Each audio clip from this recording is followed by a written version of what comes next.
नमस्कार। वीडियो श्रृंखला डीके का हल के 23वें एपिसोड में आपका स्वागत है। सवाल आपका, सुझाव हमारे के निरंतर प्रयासों में हमने पाया कि जैविक खेती के बाद अधिकांश लोग यह जानना चाहते हैं कि कैसे करें खेती से आमदनी दोगुनी। इस कड़ी में पेश है कृषि क्षेत्र की वास्तविक स्थिति के मद्देनजर खेती की आमदनी को दोगुना करने के लिए क्या क्या व्यवहारिक कदम उठाने होंगे, साथ ही इसे 4 गुना भी कैसे किया जा सकता है। हम सब यह कहते हुए गर्व महसूस करते हैं कि भारत एक कृषि प्रधान देश है, जहां 70% से अधिक आबादी अपने जीवन यापन के लिए कृषि पर निर्भर है। अब इस क्षेत्र से जुड़ी कुछ कठोर वास्तविकताओं को भी जानते हैं। सबसे पहली हकीकत है किसानों की आत्महत्या। एक रिपोर्ट के अनुसार वर्ष 2017 और 2018 में प्रतिदिन लगभग 15 किसानों ने आत्महत्या की। इन आत्महत्याओं के कुछ अलग अलग तात्कालिक कारण हो सकते हैं, लेकिन यह केवल खराब आर्थिक स्थिति और लाचारी का परिणाम है। यदि हम किसानों के दर्द को महसूस करने में विफल रहते हैं, तो क्या एक कृषिजीवी होना हम सभी के लिए शर्म की बात नहीं है? आखिर ऐसा होता क्यों है? एक कृषि आधारित व्यवस्था होने और रोजगार के लिए कृषि से 44% कार्यबल जुड़े होने के बावजूद क्या आप जानते हैं कि सेवा में 54% और उद्योग में 30% सकल मूल्य वर्धन के मुकाबले कृषि का योगदान मुश्किल से 16% है। इतना ही नहीं, प्रति व्यक्ति आय शहरी क्षेत्र के मुकाबले ग्रामीण क्षेत्र में आधे से भी कम है। अब जरा रोजगार की स्थिति देख लें। महात्मा गांधी ग्रामीण रोजगार गारंटी योजना यानी मनरेगा के तहत प्रतिवर्ष कम से कम 100 दिन रोजगार और वेतन देने का वादा किया गया, जबकि वास्तविकता यह है कि वर्ष 2016-17 और 17-18 में औसत 18 दिन प्रतिवर्ष, जबकि वर्ष 2020-21 में केवल 22 दिन का रोजगार ही संभव हुआ है। इस बात से आप गांव की रोजगार की स्थिति का अंदाजा लगा सकते हैं। इन चुनौतियों के समाधान के लिए उपयुक्त रणनीति बनाने और उस पर ईमानदारी से अमल करने की जरूरत है। रणनीति मूल रूप से 2 तरह के हो सकते हैं। पहला, अल्प अवधि के यानी खेती को लाभकारी बनाना, और दीर्घ अवधि में ग्रामीण क्षेत्रों में रोजगार के पर्याप्त अवसर पैदा करना। खेती को लाभकारी बनाने या किसान के आय को बढ़ाने के 2 तरीके हो सकते हैं। पहला ये कि किसान का फसल बहुत अधिक कीमत पर बिके। कृषि उपज को बहुत अधिक कीमत पर बेचना व्यवहारिक नहीं है, क्योंकि हमारे किसान असंगठित हैं और कीमतें बाजार द्वारा तय की जाती हैं। और यही कारण है कि न केवल फसल खराब होने पर, बल्कि बम्पर फसल पैदा होने पर भी कीमतों में गिरावट की स्थिति में किसानों को ही इसका नुकसान झेलना पड़ता है।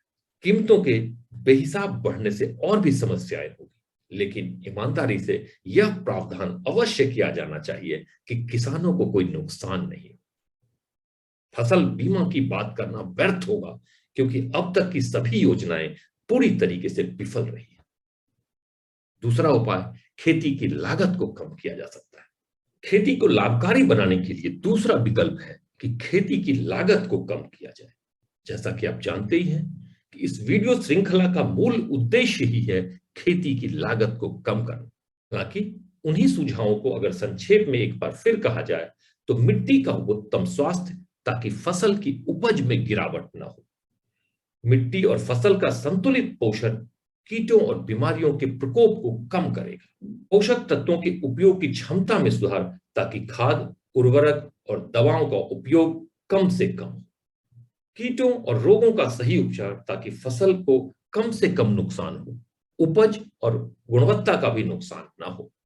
अन्य संसाधनों का समुचित उपयोग। इन सुझावों को अगर वास्तविकता में अपनाया जाए तो हर फसल की खेती की लागत में भारी कमी आएगी। यह भी सब लोग जानते ही हैं कि खेती की लागत कम होने से न केवल लाभ में वृद्धि, बल्कि विपरीत परिस्थितियों में नुकसान भी कम ही होगा। मशीनीकरण में वृद्धि के साथ केवल प्राथमिक उत्पादन जैसे फसलें, बागवानी, दूध, मछली और कुछ हद तक मुर्गी पालन अभी ग्रामीण क्षेत्रों तक ही सीमित है। अभी इन लोगों ने खुद को केवल उत्पादन तक ही सीमित रखा है।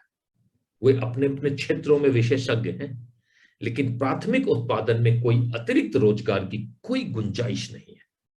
इस दिशा में अनेक संभावनाएं हो सकती हैं, लेकिन उदाहरण के रूप में साधारण खाद्य पदार्थों के मूल्य वर्धन से जुड़े संभावनाओं पर हम चर्चा करेंगे। इस दिशा में पहला कदम होगा सफाई, ग्रेडिंग और पैकेजिंग। संगठित खुदरा श्रृंखला या डिपार्टमेंटल स्टोरों में वृद्धि के साथ यह काफी चलन में है कि बड़ी संख्या में वस्तुएं या प्राथमिक उत्पादन के अंतिम उत्पाद केवल कुछ बड़े ब्रांडों द्वारा आकर्षक पैक में पैक किया जाता है और खुदरा में बेचा जाता है, यहां तक कि उन स्थानीय बाजारों में भी जहां से इसे खरीदा गया है। वास्तविक उत्पादक से खरीदे गए मूल्य से कम 4 से 6 गुना कीमत पर वस्तुओं का स्थानीय स्तर पर पैकेजिंग एक बहुत बड़ा अवसर हो सकता है, बशर्ते इस दिशा में ईमानदारी से प्रयास किया जाए। अगला कदम होगा सफाई, मिलिंग और पैकेजिंग। भारतीय खाद्य बाजार में प्रोसेस्ड फूड पदार्थों का कुल 32% हिस्सा है, जबकि रोजगार में इनके हिस्सेदारी 11.6% की है। आप जानते हैं कि प्रोसेस्ड फूड में एक मार्ग के अंतर्गत शामिल एकल घटक वाले सामानों की अच्छी खासी हिस्सेदारी है, जैसे गेहूं का उत्पाद, आटा, दलिया, मैदा, सूजी, पिसे हुए मसाले, बेसन, खाद्य तेल। इतना ही नहीं, लगभग 213 कृषि उत्पाद एक मार्ग प्रमाणन के अंतर्गत आता है और इनमें से अधिकतर वस्तुओं का प्रसंस्करण बहुत ही सरल तरीके से किया जाता है। संसाधित करने और पैक करने के लिए किसी रॉकेट बनाने जैसे ज्ञान या साधन की जरूरत नहीं है। फिर भी कुछ कुख्यात घटनाओं पर जरा नजर डालें। भारत में वर्ष 1998 में मिलावटी सरसों तेल से जुड़े ड्रॉपसी के प्रकोप के बारे में हम सब जानते हैं, जिसके कारण 60 लोग मारे गए और 3000 से अधिक लोग बीमार पड़ गए। वर्ष 2020 में भी मिलावट के कारण शीर्ष भारतीय शहद ब्रांड परीक्षण में विफल हुए और देश के साख को भी गहरा धक्का लगा। Food safety standards authority of India यानी FSSAI के अनुसार बेसन में कृत्रिम रंग और खेसारी दाल की मिलावट गंभीर स्वास्थ्य जोखिम पैदा कर सकती है और इसी तरह की कई घटनाएं काफी आम है। वर्तमान में प्रोसेस्ड या वैल्यू एडेड सामग्री उत्पादक से खरीदे गए मूल्य से कम 4 से 6 गुना पर बेचा जाता है, बशर्ते वो शुद्ध बेचे जाए। ऐसा नहीं है कि प्रोसेसर ही सभी लाभ कमाता है, क्योंकि अधिकांश लागत भंडारण, पैकेजिंग, रीपैकेजिंग, परिवहन, पुनर्परिवहन, लोडिंग, अनलोडिंग की श्रृंखला और ऐसी सभी चीजों को बार बार करने से लागत कई गुना बढ़ जाता है। शहरों में इन कामों में ज्यादातर प्रवासी मजदूर ही लगे हैं, जो गांव के अपने घरों को छोड़कर शहर की झुग्गी बस्तियों में रहने के लिए मजबूर है। शहरों के सीमित साधनों के साथ साथ उनका स्वास्थ्य, भोजन आदि भी एक गंभीर समस्या है। क्या हम कोविड के लॉकडाउन के दौरान प्रवासी श्रमिकों की दुर्दशा को भूल सकते हैं? इन समस्याओं के अस्थायी समाधान के लिए सभी हितधारकों द्वारा पहला बड़ा कदम यह होगा कि किसानों को खेती के साथ साथ एक उद्यमी बनने और उद्यमिता को अपनाने के लिए प्रेरित करने की चुनौती को स्वीकार करना होगा। इस दिशा में कुछ महत्वपूर्ण कदम होंगे।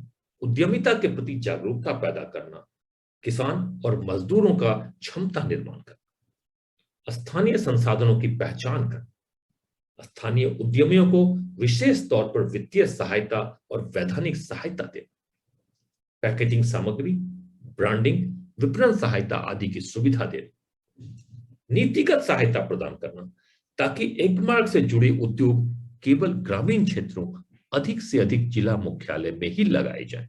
उद्यमियों के क्षमता विकास करना, ताकि बिना किसी समझौता के उत्पाद की गुणवत्ता सुनिश्चित की जा सके। समय के साथ कई और उद्यमों को इसमें जोड़ना, ग्रामीण भारत के उत्थान और राष्ट्र निर्माण में सही योगदान की दिशा में एक बहुत बड़ा कदम हो सकता है। आत्मनिर्भर होने के लिए किसानों को खुद ही आगे आना होगा और उत्पादक के साथ साथ उद्यमी भी बनना ही होगा। धन्यवाद। वीडियो को लाइक और चैनल को सब्सक्राइब करें, दोस्तों से साझा करें, साथ ही अपने सुझाव भी दें ताकि आने वाले समय में हम नए विषयों को भी शामिल कर सकें।